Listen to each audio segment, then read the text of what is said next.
to thank you for inviting me here. I especially want to thank Xochitl Adami, who I think it was her idea to invite me, so I heard.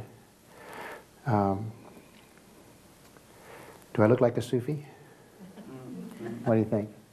I should have a turban, right? Probably robes.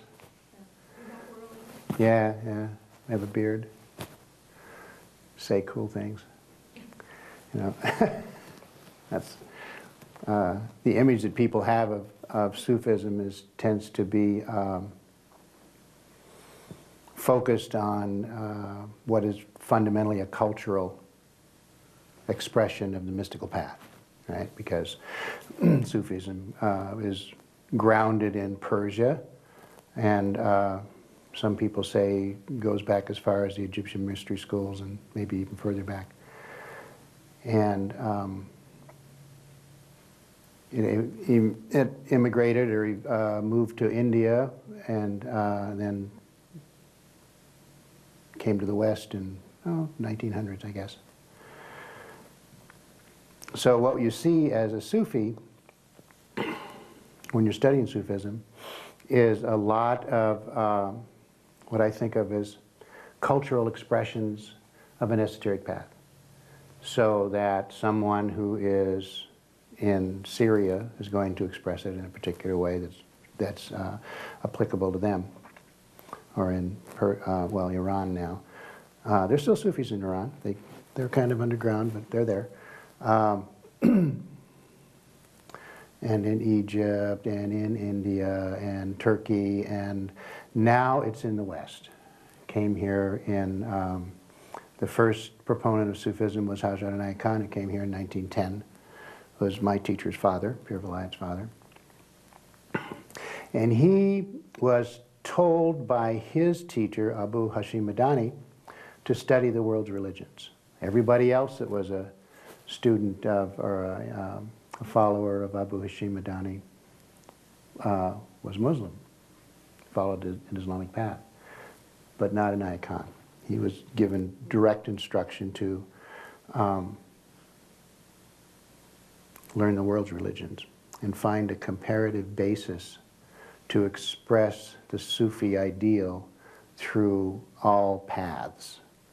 And in fact, when he came here and started to teach, most of the references that he used were from Christianity or Judaism, very few from Islam, because that's what people knew. They didn't know Islam in the United States and in Europe. And what I believe has happened very slowly over the decades, for the last 100 years now, isn't it? Is a merging, a melding, and it's happening in all kinds of ways, not just with us, obviously, of the Western secular point of view, the idea that the scientific method is the most appropriate means of exploring the universe, mixing that with the mystical, spiritual experience that you have when you go into deep meditation, and you bring the two together, and we're creating a third thing, but it's just in its infancy. Pir Vilayat often said that we are the midwives of the holistic age. He didn't like New Age. He thought holistic was much better. And what that means to me is that we're right on we're in the birthing process of this merging between the Eastern philosophy and Western scientific method. The Eastern sense of deep inner knowledge and the Western idea that you have to be able to take it apart and look at it, put it back together, take it apart again. Which we're good at, because we wouldn't have the internet if it wasn't for that. I love the internet. So, so when I'm giving one of these talks, what I like to do is just ask you, you can interrupt me at any time and ask questions, because I don't necessarily have a complete format to talk from. What I'd like to do is to ask you, what is it that you believe you are doing to, and you don't have to necessarily answer the question now, it could be rhetorical. What is it that you believe you are doing to enable, encourage this fundamental merging that's now taking place? You know, because, you know, we've tried, gosh, I've been at this for a long time, 35 or 40 years, and I've seen people do all kinds of things to activate their inner life. Often it involves putting on a uniform of some kind, right? Turban or whatever. The Krishna consciousness people with their saffron robes, and so on. People do that. We've tried all that on, right? We've tried to find a way to encourage our own being to adapt to something that's really alien to us. It's not our culture. So what is it that culturally you can say is expressive of your own sense of spiritual identity that is aiding this unfolding that's slowly occurring?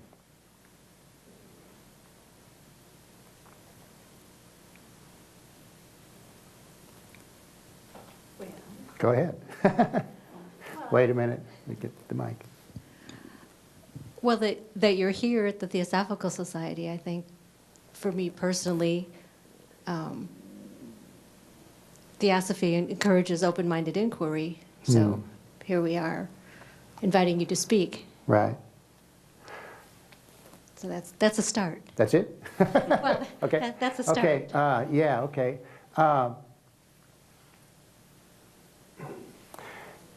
I think that someone asked me, I was down in the cafeteria, and someone asked me what a Sufi was, what it is that expresses that. And I said it was two things, which is not so identical to what you're saying. Is one thing is that it's a continual seeking for truth, which is a vast thing, and you never ever can pin it down. I mean, if you think you've pinned it down, you're wrong. It's just not possible, because there's too much. But you continually seek after it. What Hazrat Inayat Khan called a passion for the unobtainable. So that's part of it, right? And the other part, which to me might even be more important, is developing friendship. Because it's all very well and good. Another thing people like to say, it's all very well and good to imagine a deeply spiritual, very enlightened being sitting in some cave in the Himalayas, looking out over the valleys and just feeling at one with the universe.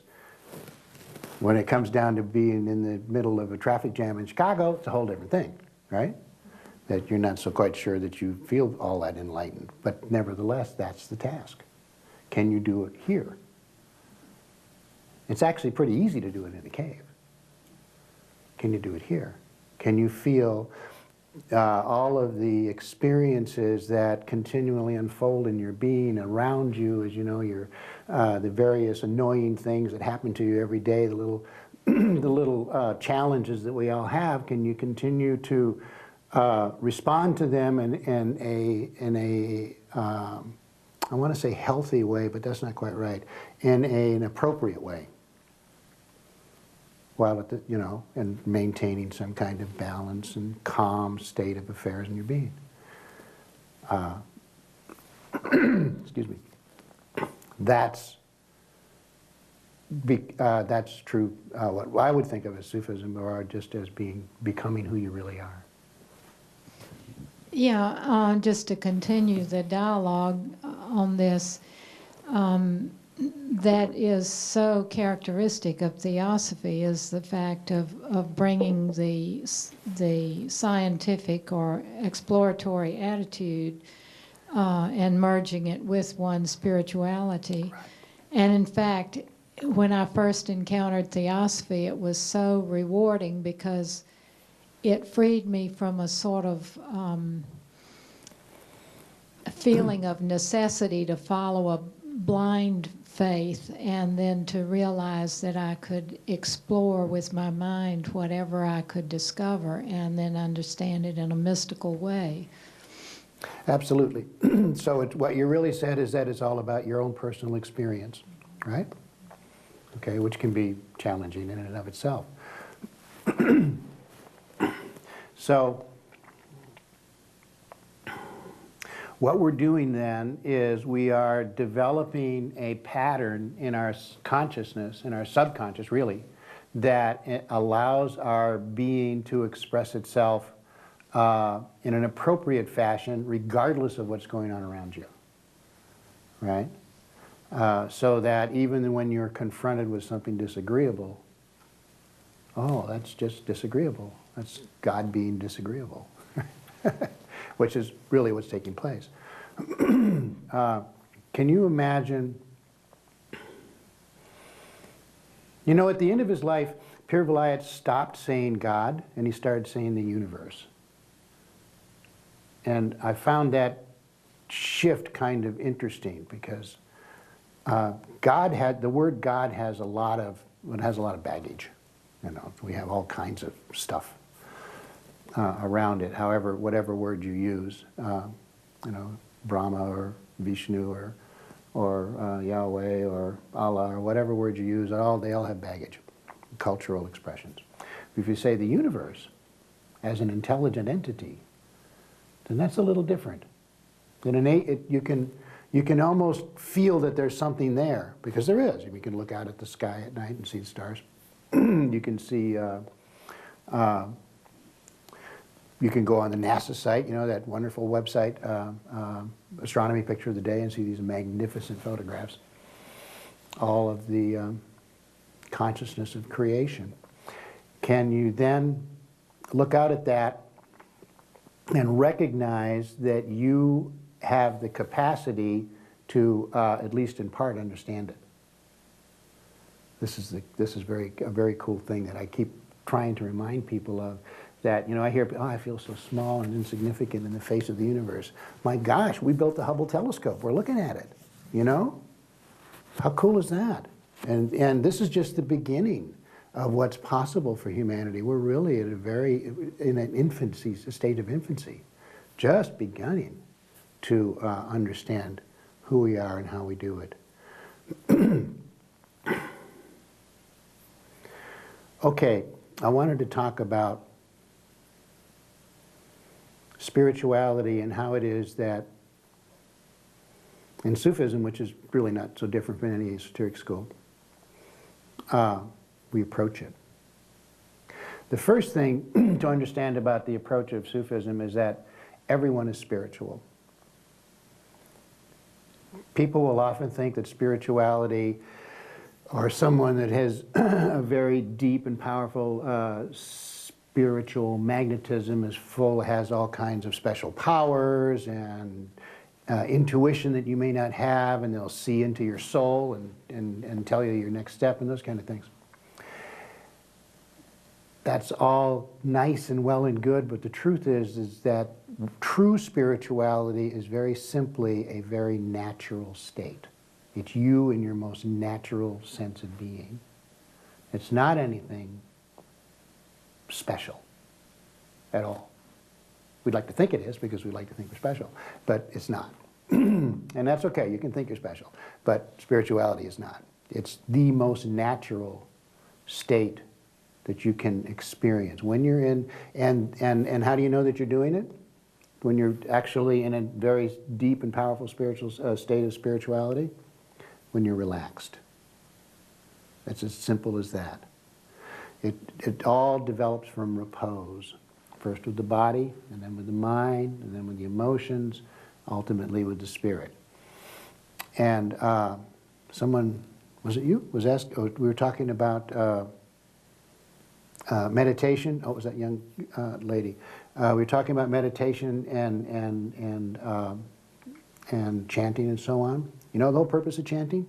Well, it has two purposes. One purpose is when you're chanting a word, supposedly it has a vibratory effect on you.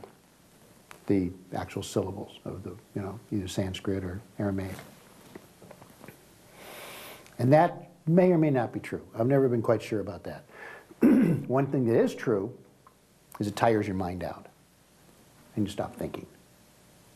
So that's a more accessible goal, to tire your mind out, stop thinking. And then you can begin to relax the emotions. So, for instance, it's a cultural imperative in this country and in Europe that our sense of self is disappointment. Everywhere you look around, every single ad that you see on television or in a newspaper or on a magazine or on a billboard addresses disappointment. Oh, you need a better car. You know, your toothpaste is not as good as our toothpaste. And so on and so forth. And aren't you disappointed in your life? Wouldn't it be better if you had this hair color? You know, Grecian formula for men. And so on and so forth. All of these things, every single ad says, you're disappointed in your life, we can help. Right? So what message do you get from a very early age? That you're disappointed, there's something wrong with you. And if you don't access these various products, it's going to continue to be wrong with you. And you'll just be wrong. That's the message that our culture has begun to adapt. Or it's been there for a while. That's a total lie. There's nothing wrong with you. There's nothing wrong with any of you. Every one of you is a spiritual being. Does that phrase, a spiritual being having a human experience? Isn't that's kind of a phrase that's been circling around for a while? Isn't that a cool thing to say? Think how many people have heard that and they thought, gosh, I wonder if that's true. And then they go back to arguing with their husband or having trouble with their car or whatever it is that's going on in their life. Nevertheless, there's that little bit inside, oh, maybe I am a spiritual being having a human experience. And then, of course, because we're Westerners, we want to define it. What does that mean? Now, let me see. Have I had past lives? And if so, who was I? And so on. You know, I'm a professional hypnotist, and people occasionally, we were talking about this earlier, occasionally slip into a past life when I'm working with them. I've never had anybody be a king, ever. Or a prince, or anybody important ever. They've always gone into some kind of mundane or just, you know, common kind of experience, like we all are. We're just, you know, normal people. I've never had a Churchill, I never had a Cleopatra, I never had a you know, Lao Tzu or any of those things. What happens is that people, when they slip into a past life in a therapy session, they'll access an aspect of being, not necessarily their being. I don't know. I question that. They will access an aspect of the universal being that affected them in some way. That's what I think really happens. Whether or not the soul that you currently, or that you as a soul experienced other lives, that's a tricky one. And it could be that in more very advanced Sufi, there's very little that you hear in Sufism about reincarnation, but it's there if you dig into the literature. And one of the things, the ways that it's expressed is what we call the Palace of Mirrors. This is if you're familiar with this. You know how in Persia they always have, the clothes have mirrors on them? You know, like if you get a fancy vest, it'll have a lot of little mirrors. Right? If you walk into an ancient building, there'll often be like mirrored mosaics. They'll use a lot of mirrors for as part of the mosaic. It's part of this deal of the Palace of Mirrors. The Palace of Mirrors simply state that everything reflects everything else all the time. So everything is always in a state of unity, even though you feel individual. Now, the continuation of that is that everything that ever was or will be is happening all the time. So, can you imagine that your soul is expressing itself not only in this body that you're currently existing in, but in a series of bodies that have been and will be, and they're all going on at the same time. Okay? This is kind of an advanced point of view that you would discover if you go into really deep into the literature. How does that feel? To think that you're not only you, you're also a series of other yous. It feels that there is no time, there is eternity only. That's right. That's exactly correct. There is no time. Even though there is time because you're experiencing it. So on the one hand you have that which is a continual expression of divine intent. And on the other hand, you have your individual experience. Now, I do this with my spiritual students as well as hypnosis people. For instance, with the hypnosis client, I will have them visualize the being that they are becoming as a result of the experience they're doing now. They're quitting smoking, okay, or working on their weight control, or anxiety, or whatever it may be. And then I'll have them visualize that person existing quite comfortable with this change that they are now struggling with, turning to them and thanking them for the effort that they're currently making in order for this person to exist. Now the key here is that person already exists. That being that you are becoming already exists. You get to determine now the quality that that being exists within. Okay? Just more basic Sufi metaphysics. The way that the work that you do now, you can either do it or not do it. It's entirely up to you. No one's going to say you must. That's always true of the greatest esoteric schools. No one says you must. You're encouraged, but no one demands. If you're in a place where someone is demanding that you do this or that, that's wrong. Well, it might be, it's appropriate for some people, but it's not appropriate for people that are deeply into the spiritual path. You must make your own decisions because it's your experience. It's not mine. I have no idea what you are or who you are becoming. I can't know that, but you can know. Right? You can sense it, you can feel it. There's an experience inside that you will recognize, and sometimes it's a little scary, of the being you are becoming. You ever feel that? Like this awesome character, it couldn't possibly be me, right? I'm just kind of like, no, I can't do that, right? But you can, because you are. It is in fact happening. And the way, the way to notice that, think of yourself in decades. It's a little easier when you're 60. But, even when I was 40, I was thinking, God, I'm a lot smarter than I was when I was 20. God, I was kind of a jerk. And when I was 15, I was really a jerk. But that's, I guess, being a teenage boy. I can't help being a jerk.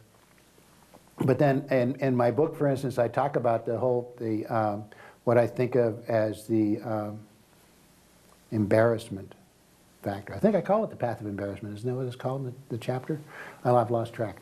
I think it's called the Path of Embarrassment. Anyway, and the idea is, to my mind at least, if you are doing this work and you are serious about it and you are never experiencing moments of embarrassment, you're not doing the work. You're not really paying attention. You're just, doing some kind of ego trip.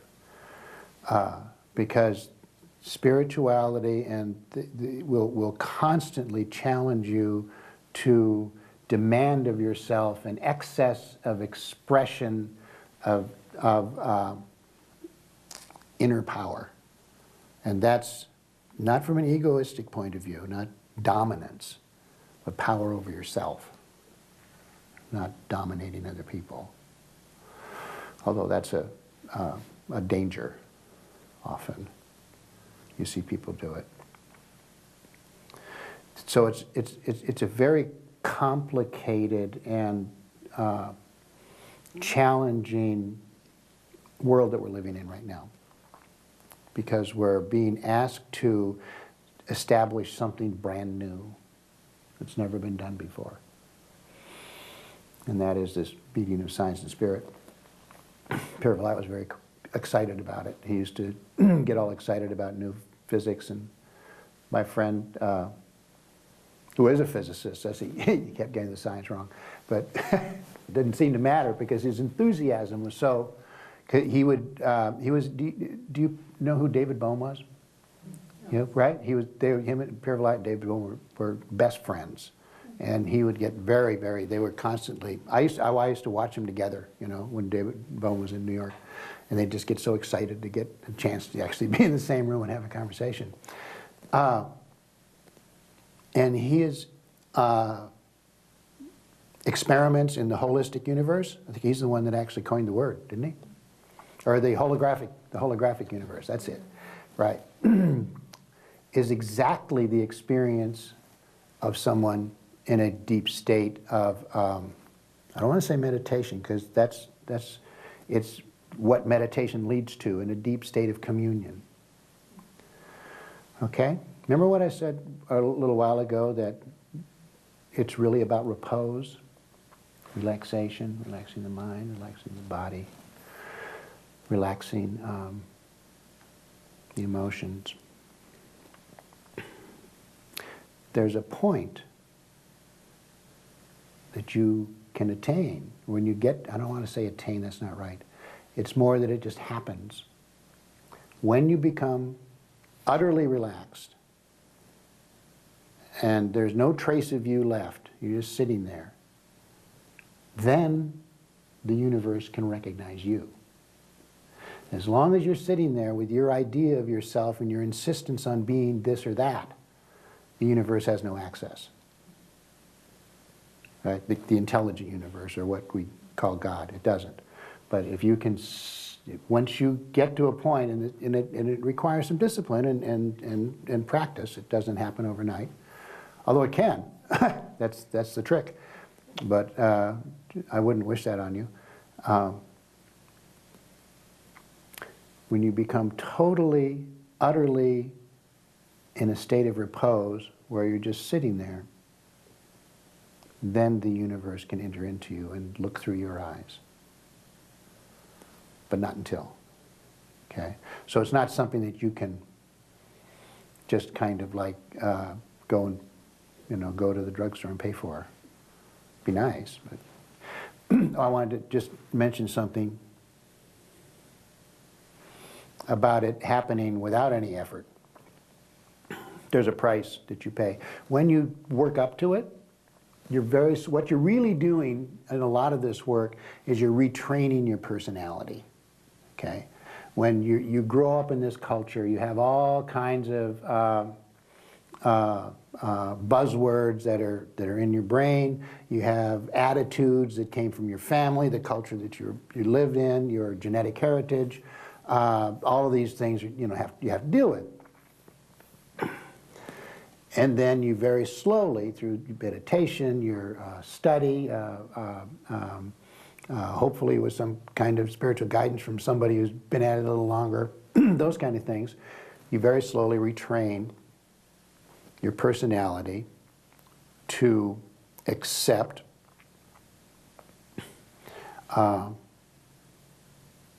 those moments of terror when you shift into a higher state of consciousness. Okay? I bet you everybody here has experienced that at least once. Being afraid and then just pushing through. That's okay, so that's the developmental thing. Takes a while. It should take a while. If it happens all at once, it can happen all at once. You know, the universe just says, I want him or her. Bang. There's a price. And the price is your personality. Right? Y'all know the story of St. Francis of Assisi? He just, he had a revelation one day. He went from being a soldier to being a saint one day to the next day. And he lost his personality. See that movie, Brother, Sun, Sister, Moon? They showed it very well. So I'm telling you all this because because of the way our culture is, where we expect to be able to buy it or just to get it, we expect it to be fast. And we want it now. And we'd like to be able to know that if we're going to expend an effort, we want a payback, right? Doesn't that feel normal? I'm going to sit here and meditate for 20 minutes a day for the next 6 months. I want to know that something's going to happen. That's the way we are. Okay? We have to get over that. That's not how it works. But it'd be nice if it did, but it doesn't. So imagine that what you're really doing is you're living your life from day to day, and you've decided that this is going to be part of your life, and that's it. If anything develops from that, that's wonderful. If it doesn't, that's wonderful too.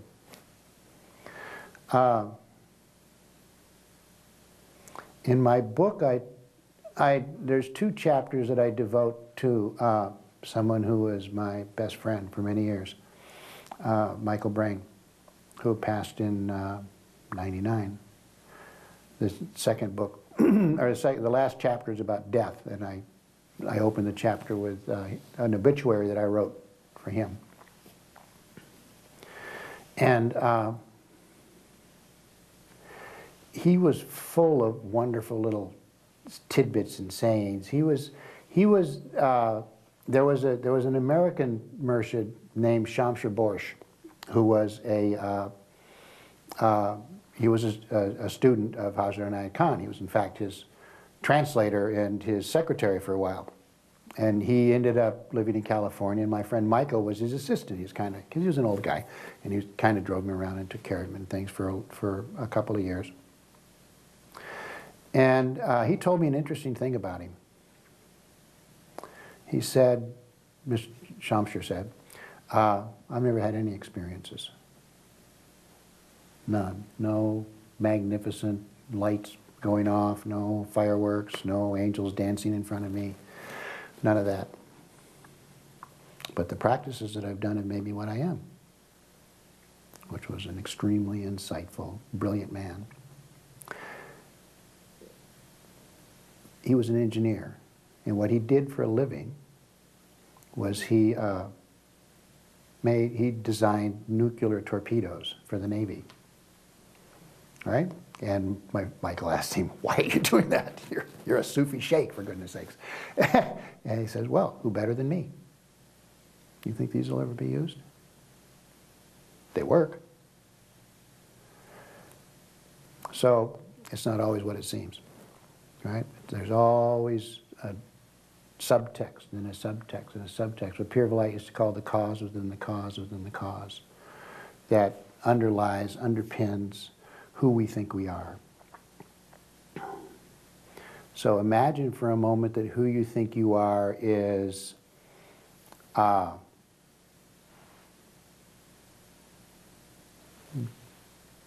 in a state of flux. And that what it is really just kind of a handy thing to hold on to, because it's helpful, because you have to get up in the morning and think of that you're somebody, you're something. But the truth is that you're much bigger. One of the things that when you're a spiritual guide, one of the things you hear a lot from people, almost every single person says this at some point to you: what am I going to have to give up? Right? Or, I really don't like this part of myself. When can I get rid of it? Or variations on those 2 themes. And what I always say, I don't know necessarily what other people say, but what I always say to them is, well, you don't actually lose that part or get rid of it. What happens is you get bigger. So that part becomes less important. That's really the key to recognize. It becomes less important. So if you have some kind of issue that just seems all-encompassing, and it is continually pestering you with its insistence on your recognizing it and allowing it to control you, perhaps you can get bigger than it. It's not going to go away. You're not going to forget it. One of the things that every spiritual guide deals with, and I certainly deal with it as a hypnotist, and therapists do, and is serious trauma for somebody. That I submit that pretty much everyone in this room has had some kind of trauma. We all had it, something. Some very serious. What do you do with that? That's part of the living the life of a human being, is those challenges. So you get bigger than it is. Recognizes, it's a factor in my life, It affects me in very profound ways, but it doesn't affect all of me. I'm bigger than that, I'm more than that. I'm a spiritual being having a human experience, right? Okay. Questions? Comments? Criticisms? No criticisms. You were talking about repose Yes. before, and you and I were talking about before the talk about the differences between the Sufi tradition, which you are a part of, and more mainstream Islam. Mm-hmm. Have you ever had any direct experiences with that sort of disharmony between the two? Oh my gosh. Or and did you or did you not keep repose, or how did that play out in terms of your spiritual? I mean, did I get annoyed? Yeah, that's one way of saying it. Yeah. Probably. I don't like to single out Islam specifically, although it's a factor in, obviously, because Sufism is very closely identified with Islam. But it happens from anybody, no matter their religion. If they think they're more right than anything else, there's nothing you can do with that, right? And my very best friend in the whole world is a Muslim, and besides my wife, that is. It's a woman that lives in Vienna, and we're very close. She's a Muslim, and we've talked about this many times. And she gets very annoyed at the foolishness of assuming that your rightness is better than anyone else's rightness, and I can kill you as a result. I'm perfectly justified in doing that, you see. And that goes across the board, If you read about, and by the way, this is not the first time this has happened, that Islam has had this kind of rise of fundamentalism. It happened again. It happened in the, when did Maimonides live? 12th century? 13th century? 1200 something? Right? During his lifetime. There was a very, very, essentially Wahhabism spread all across North Africa, and the people that were in control, if they didn't, they killed Christians, Muslims, and Jews if they didn't agree, with their particular extremely strict form. And then, of course, there's our own history of the Crusades, right? You know about that? And so on. It just goes on and on and on and on with people continually demanding that somehow they're right. They're not. They're just right as far as they're concerned. And that's fine, but when you impose it on someone else, that's not so good. Another question?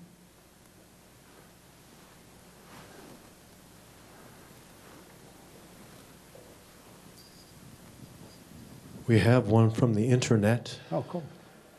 Marina asks, how do we learn that we are, quote, bigger than that, unquote, to overcome trauma? Through relaxation, meditation only? No, guidance is very helpful, of some sort. It may be a therapist, it may be a spiritual guide, it may be just the guy on the corner who happens to have a wisdom that you don't have. Pierre Vilayet used to say when this issue came up, and I subscribe to it very strongly, that when you're looking for a guide, or you find a guide, you seek a guide, and you want this person to be your guide, that this is the fundamental rule or the point of view is to see yourself in another yourself who is better able to manifest that which you already are. And this is fundamental Sufism as well. That the Sufi teacher always knows that what they're doing is they're helping the student or the murid or the dervish to discover that which already exists within them. It's just veiled. That's true of everybody in this room. Every single person here is a deeply powerful spiritual being. You just get it. We have all these veils that keep us from seeing them, seeing ourselves as we truly are.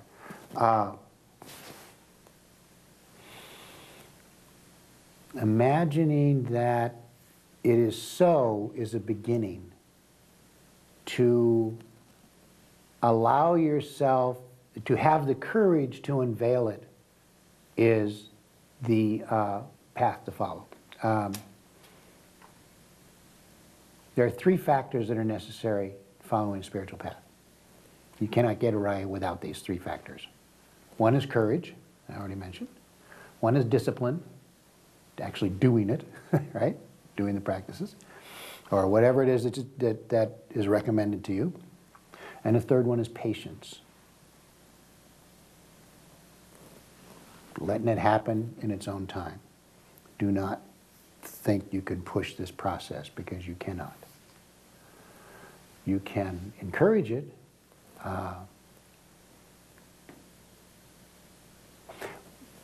But one of, I once said to Pir Vilayat that, I've been kind of telling my students to, if they don't really get it, to pretend they've got it. And he got very angry at me. He really that's the one time he really raked me over the coals. For, don't you ever tell anybody that. It's not about pretense, it's about actual experience. So you have to be careful to, because our imaginations are so capable of creating all kinds of stuff, right? But the truth, the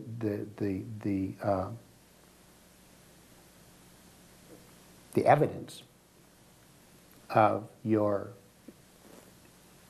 spiritual expression is how you treat other people, how you feel about them. When you're confronted with someone extraordinarily annoying, how's that feel? It's very easy to be friends with someone that you like, who has similar interests, and and you feel comfortable with. But it's a little different when it's someone that you're not all that fond of. Right? It's very easy to like someone that is beautiful and articulate and intelligent and likes you. It's also extremely easy to dislike someone and to let that emotion eventually evolve into hate. It's easy to do that too. The question is what you're going to choose. Okay. Another question?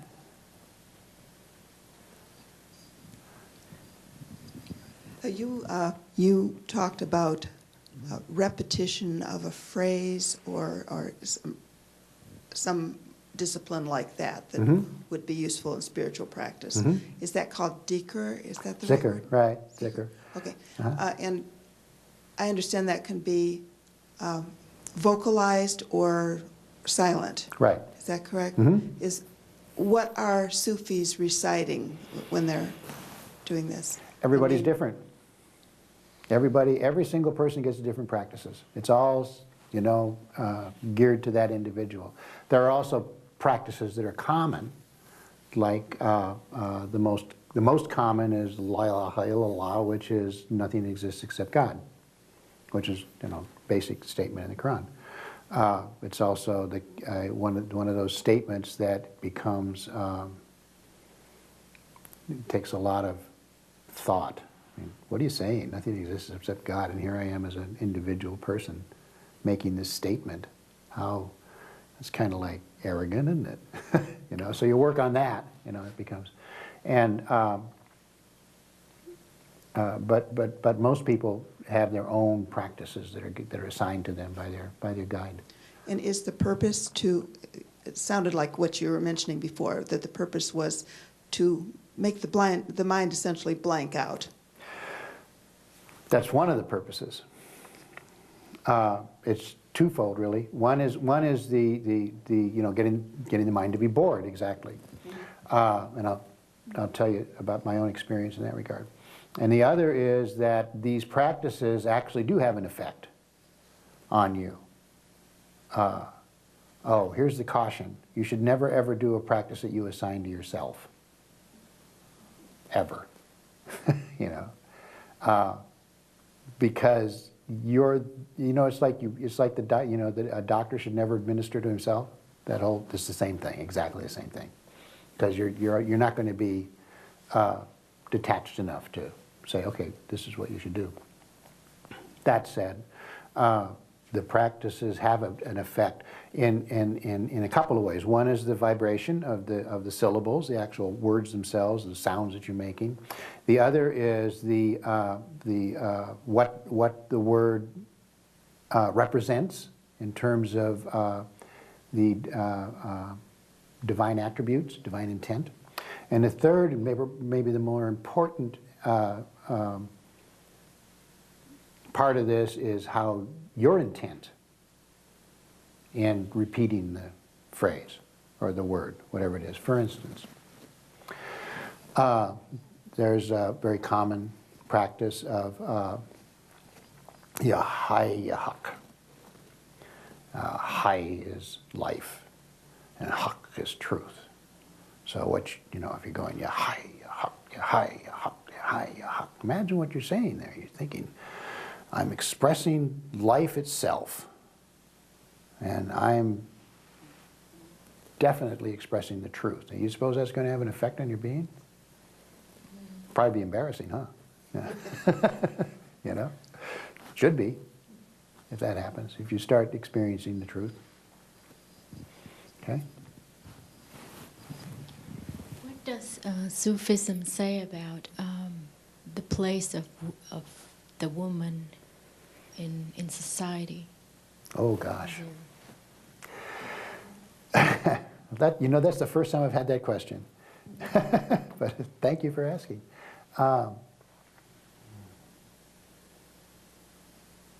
Traditional Arabic Islamic Sufism doesn't say much.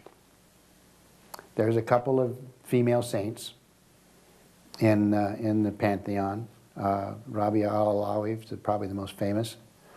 And then Hazrat Babajan, who's a saint in India.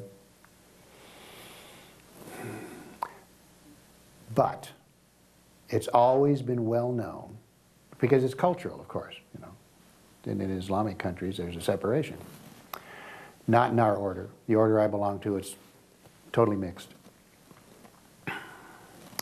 It's always been well known that in these Sufi orders, the traditional Sufi orders going back centuries, the sheikh, the man, took care of the men, and his wife, generally his chief wife, if he had more than one, saw to the women. And there was, that's the way it was done. Because culturally they couldn't come together, they just couldn't. It's just not possible. But they knew that there was equality. Okay, does that answer your question? Now, of course, things are changing because I read a lot of history. And one of my favorite historians is Will Durant. And his, if you know who he is, wrote the 11-volume History of Civilization, Will and his wife, William Ariel Durant.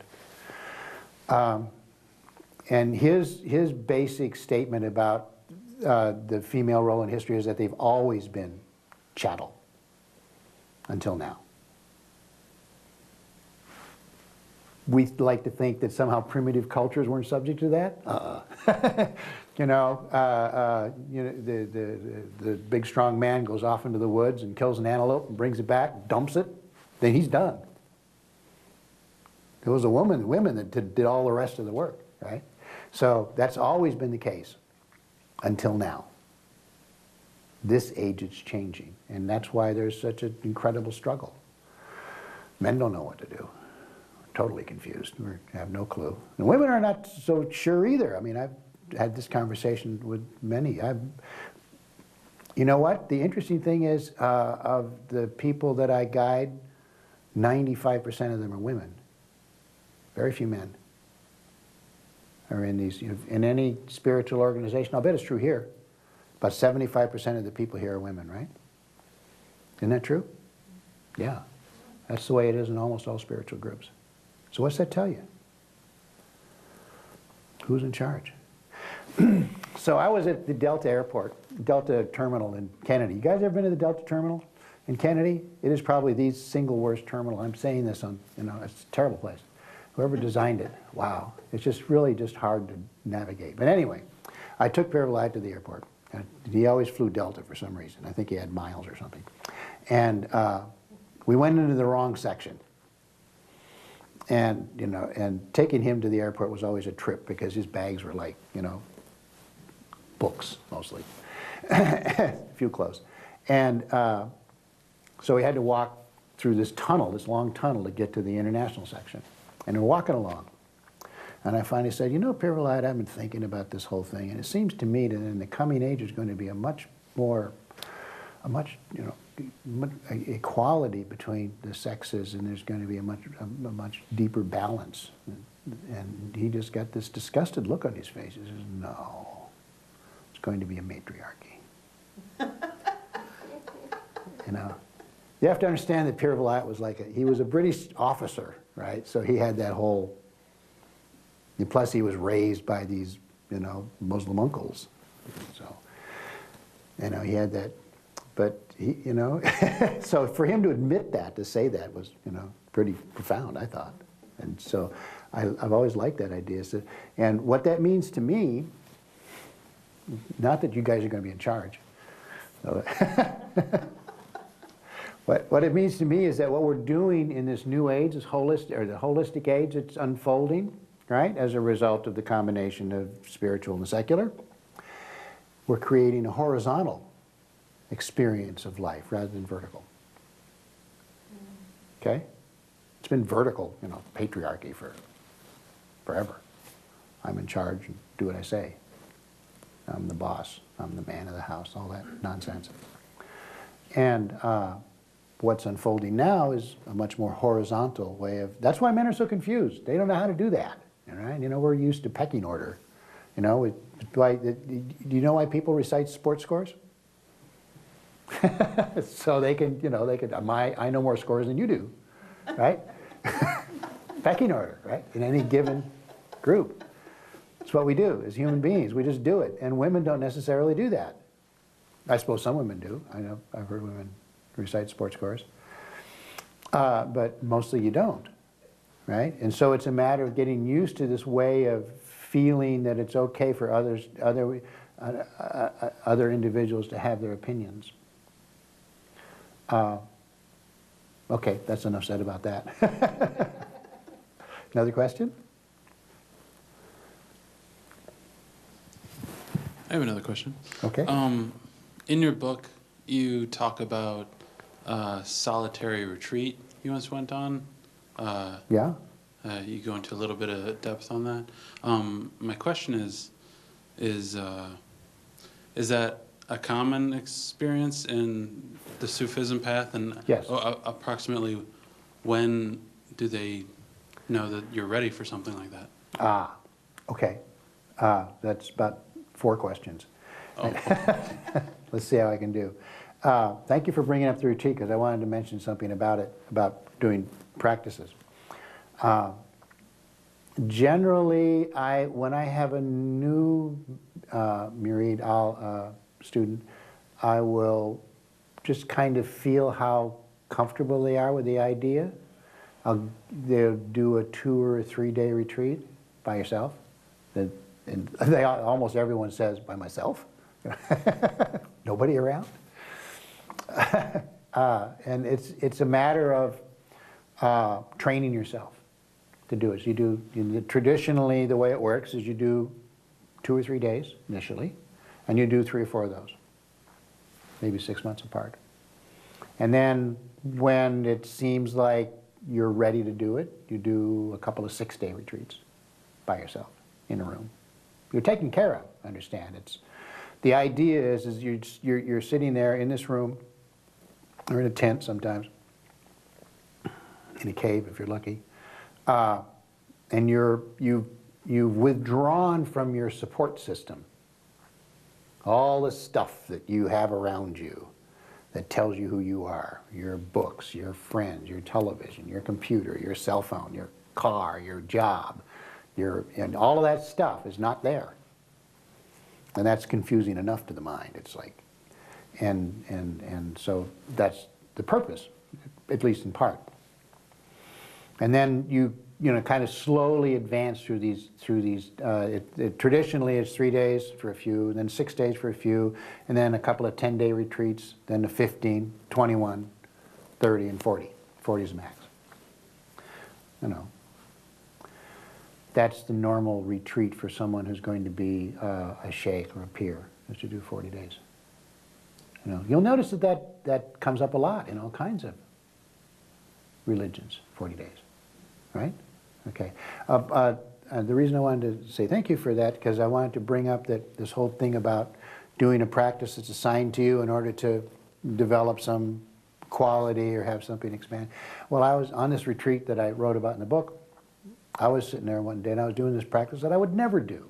It was just part of the, you often end up doing practices that you would never do as an individual practice, but they're part of the process.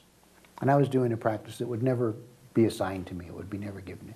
And I was doing it and doing it and doing it and doing it. You end up saying the same word for an hour or 2 hours. And I suddenly found myself in the state that this word described. I was there. And I was kind of turned around and I was watching my body, listening to my voice, continue to repeat the word while another part of me was in this space. And this attribute of the universe, or divine attribute. And I just kind of hung out there for a little while and then it was over. But it taught me that it's not necessarily the word itself that that will take you into a place of understanding. It may be something totally unusual, So one of the really cool things about this path is you get surprised, Like one of the things we do is we give people spiritual names. Like my spiritual name is Musawir. It means fashioner, artist. Activation of attributes, not attributes, activation of stuff, right? Things. Like this is an example of Musawir. Somebody made this.